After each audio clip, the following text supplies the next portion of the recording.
Hello there. This will be a quickie, a report on a breakthrough in clinical psychology.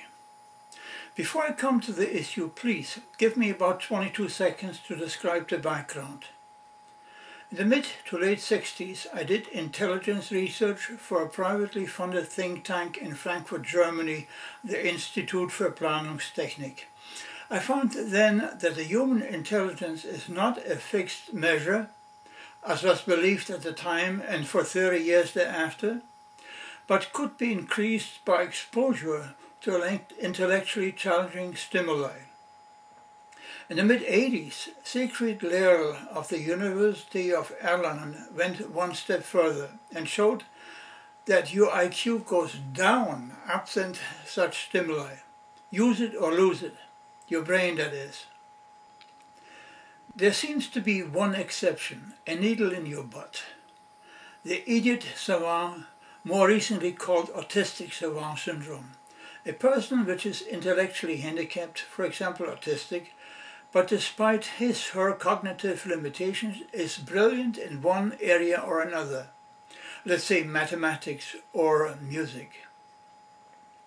After about 16 years of research of a consistent pattern, I will now add to that another exception and call it the idiot servant syndrome, a condition present in virtually all members of Congress.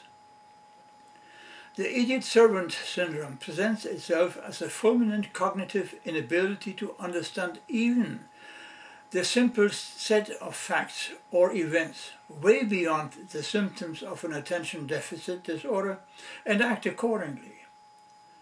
Yet there is one area common to all elected officials: the extraordinary ability to collect money from special interest groups, say corporations, in return for acting against the will of those who elected Congress. Let me give you a couple of examples. First, we have Joe Barton, Congressman of Texas. Before he was elected, he was an executive for Arco, the oil company which was later acquired by BP. Today, Joe Barton is the spokesman for the oil industry, which paid him more than $1.6 million in campaign contributions since 1990. Here are some of the records. First, payments made by BP. Next, money paid by Exxon. Next, money paid by Shell. Next, payments made by Halliburton, the company that actually triggered the Gulf oil spill disaster. And while I'm at it, money paid by Siemens. Oh, and did I mention that Siemens not too long ago had to pay nearly $3 billion in fines for its involvement in the largest corruption scandal in history? Plus, on the same day the Horizon explosion took place, 2 Siemens executives were found criminally liable for their involvement in a bribery scandal, or make that scandalous. Now, last Thursday, Joe Barton kicked off a political storm openly explaining the Republican Party's position concerning the reimbursement of damages to the victims of the Gulf of Mexico oil spill. Referring to Obama's negotiations with BP CEO Tony Hayward, which ended in an agreement under which BP puts $20 billion in escrow to cover damages caused by the Deepwater Horizon disaster, Barton apologized to BP chief Tony Hayward for what he termed a White House shakedown. I'm ashamed of what happened in the White House yesterday. I think it is a tragedy of the first proportion that a private corporation can be subjected to what I would characterize as a shakedown. In this case, a $20 billion shakedown. I apologize. I do not want to live in a country where any time a citizen or a corporation does something that is legitimately wrong is subject to some sort of political pressure that is, again, in my words, amounts to a shakedown. So let me describe the clinical symptoms again. Joe Barton suffers from a complete cognitive inability to analyze facts and events. Yet he is a sheer genius in collecting money from corporations. And God help us, after the Republican-controlled Supreme Court ruling allowing corporations to pay unlimited amounts of money to elected officials, to fund bribery, in other words.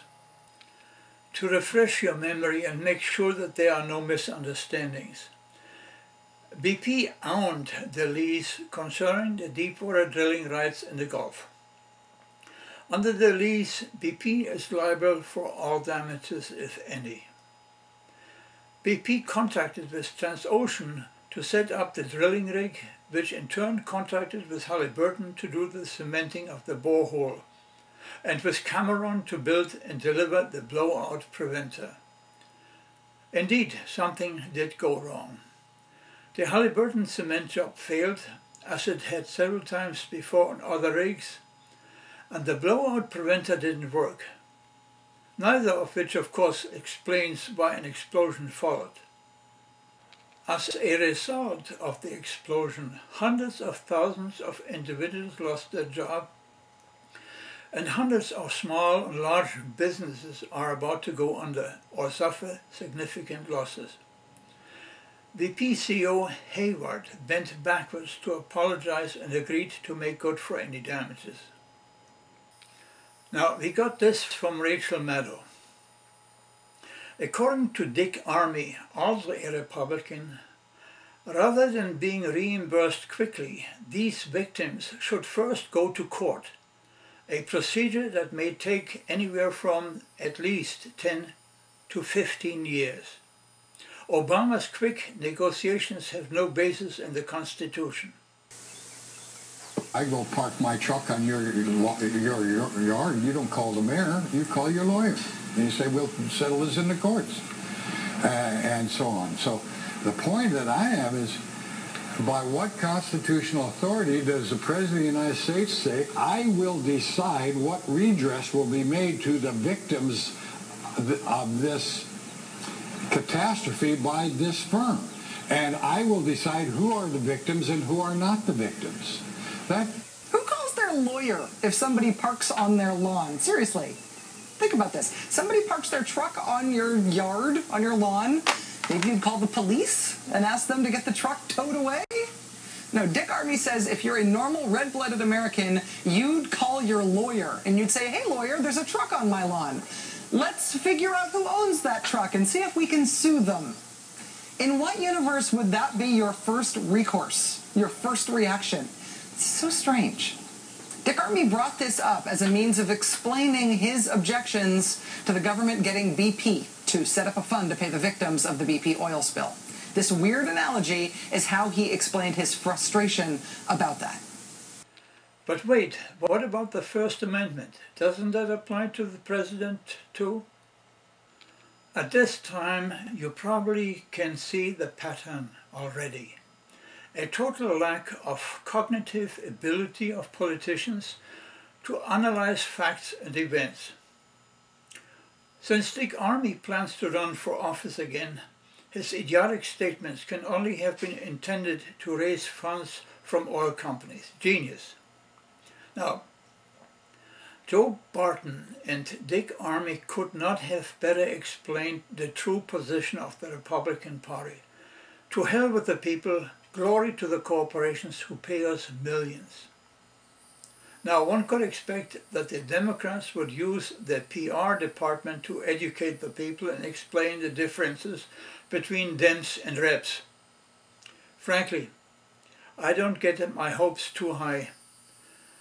The Democrats have the most incompetent PR people one can imagine. Anyway, you have been a witness to a significant discovery in clinical psychology. The discovery of the idiot servant syndrome.